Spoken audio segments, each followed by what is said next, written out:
Magandang araw mga kaibigan.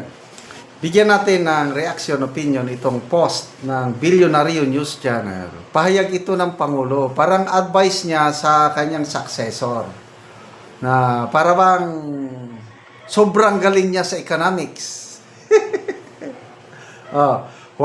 With the 2028 presidential race on the horizon and investors seeking policy stability, President Ferdinand Marcos Jr. on Tuesday underscored his successor must have economic competence over pure politics. Ayan, yung caption, basahin ko lang ha.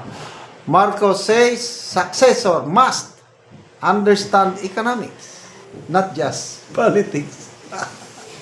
Sobrang galing. The best president we ever had.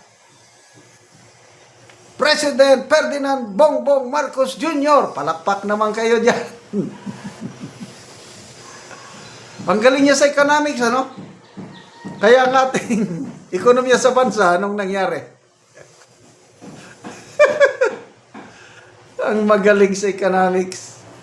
Tingnan natin ang people who reacted. Mr. President, Auntie Claire, tignan nyo ito. Yung nag-a-advise na Pangulo. Anong reaksyon ng netizens? 5,500 nag-react. 4,700 ang tumatawa. 426 ang galit. 337 lang ang naniniwala, nag-like sa kanya. Ano ba yan? Question, ano bang natapos ng ating Pangulo? Wala, nabudol tayo eh. Hindi tayo maniwala noon yung kampanyahan pa ng 2022 election. Sinasabihan siya na college dropout yan. Wala siya talagang diploma. Hindi tayo maniwala. O ano ngayon? Ang pagsisisi ay palaging nasa huli. Ang galing niya kasing magsalita eh. Ano pa, yung pinagmamalaki niya, di ba yung patalastas nila ni BP Sara, yung parang windmill sa Ilocos Norte. Parang ang ganda ang galing naman pagkagawa nun. Naniwala tayo. Yung pala, wala siyang kinalaman doon sa windmill project doon. It's a private investment. At wala siyang kinalaman. At saka mahal pa rin ang singil ng kuryente. Kahit may windmill doon. Doon tayo nabudol eh. Yung kanyang windmill sa Ilocos Norte nung governor pa siya. Paniwala natin no, na magaling siyang governor, nag-congressman, nag-senador, magaling. Mismo, ang kanyang ate nagsabi na tamad siya. At marami-rami na rin naririnig ng mga Ilocano dito sa Facebook reel. Ang tamad niyan. Hindi pumapasok sa kanyang opisina ng governor yan. Pagsabihan mo ang iyong successor in case BP Sara. Hindi siya economics graduate. Ano siya? Parang nutritionist. Yung kanyang unang bachelor's degree, tapos kumuha ng abugasya, nakapasa. At least makikita mo ang Davao na hinawakan niya, Davao City. Bago siya umupo, may utang ang Davao City.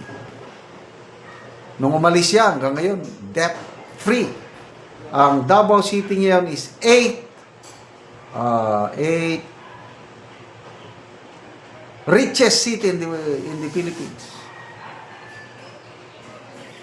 Ano pa? Insurgency free. Ano pa? Second cleanest city in Southeast Asia. Sa buong mundo is number 53 sa most peaceful city in the world. That's Davao City. May pagmamalaki ng isang Sara Duterte. Mga investments ngayon.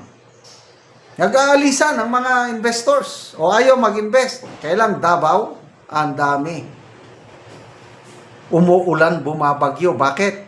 May good governance sa Davao City, sinimulan ni Tatay Digong, pinagpatuloy ni Mayor Sara Baste.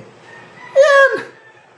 Tapos sasabihin nyo, understand economics. Akala mo kung sinong magaling. Tignan natin ang mga nag-comment sa super galing. Carlos kita, kilala ko ito. Senior ko ito, retired general. Anong alam ni BBM sa economics? More on politics and self-interest ang inuuna. Agree ako nito, sir. Lionel Lucaser, Martin Romualdez is on the line of succession. No way. Lael Joy, says the man who does not know how to be a president. Pag sure, oy, tama yun, itong giingon ni BP Sara. Tama daw yung sinabi ni BP Sara. Tamad, walang galing, hindi siya marunong mag-lead. Tama rin yung sinabi ni Sharon Cuneta nung kampanyahan pa ng 2022. Sabi niya, huwag nating ilagay ang ating kinabukasan sa isang leader o kandidato who is not fit to lead. Wow! Ate Shawi, tama yung sinabi mo. Ngayon, wala na, kinainsu ka na. Mr. President, you have my support. Support ko, no? Ekonomiya natin. Pabulusok ng pabulusok. Mismo ang Bangko Sentral Governor nagsabi, wala na kaming magagawa sa Bangko Sentral.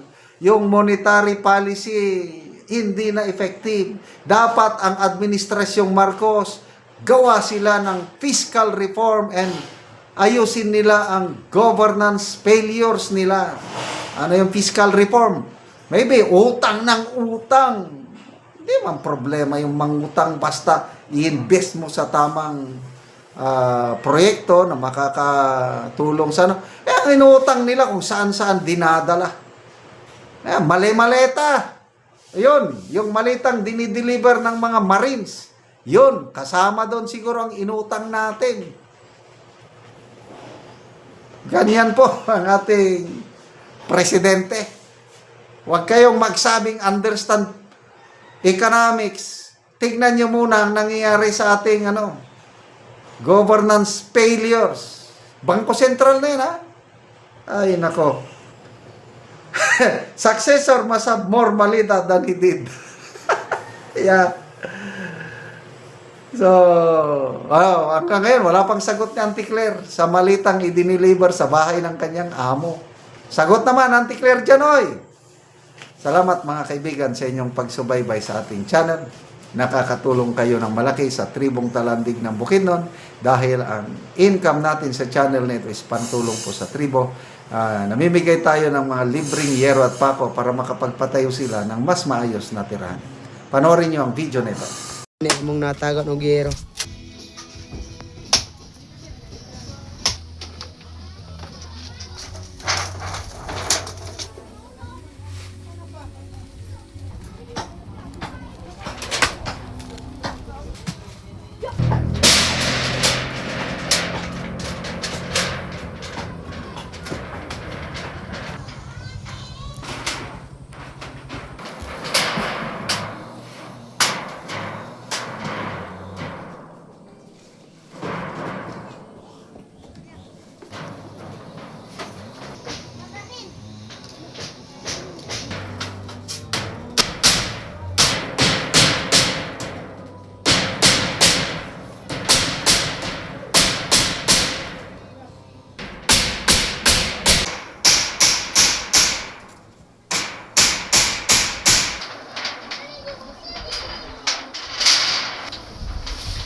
O karon humanagid sa pag-atop o maayo na gid ka ta.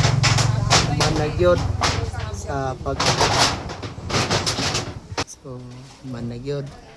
Mat sa Ginoo og sa naghatag sa sin nga di na gyud mi maulanan og tungod sa among kakulangon wa gyud mi nakapalit og yero.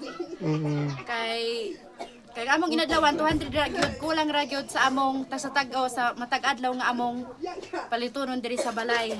Tungod salamat kaayo sa naghatag sa among sin ug dako kay pasalamat namo sa Ginoo nga natagaan gyud mi nga di na gyud mituluan ani nga among balay.